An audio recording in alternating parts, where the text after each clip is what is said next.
No unit about transportation would be complete without the most amazing transportation tool of all, the bicycle.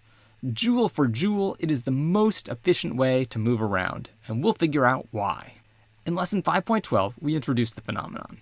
Specifically, we discuss how the bicycle is more efficient than a person walking. To understand why, we have to understand how bicycles work.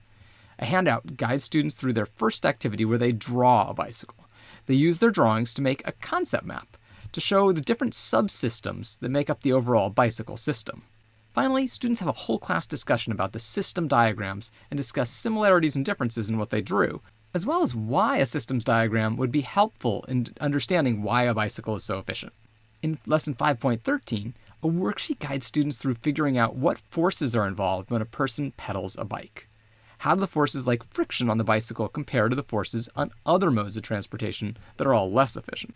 Students share their ideas of why a bicycle is so efficient. Finally, students participate in the Unit Concept Checkpoint number 1. Now, these are challenging formative assessment questions that provide students with the opportunity to better understand the key concept and for you as the teacher to figure out where they are on mastering them.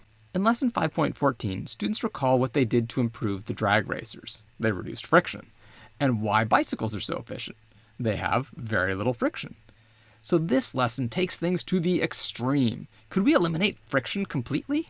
We then introduce a new transportation mode built on that idea, a hovercraft. Students try to create their own tabletop hovercraft, and a handout lays out this challenge. In Section 3 of their handout, they use their hovercraft to gather evidence to support Newton's first law, that when an object is in motion, it tends to stay in motion if there are no forces acting on it. While hovercrafts are a good idea, they don't turn out to be very efficient. Next up, we'll learn about how magnets can make maglev trains travel with less friction. All aboard!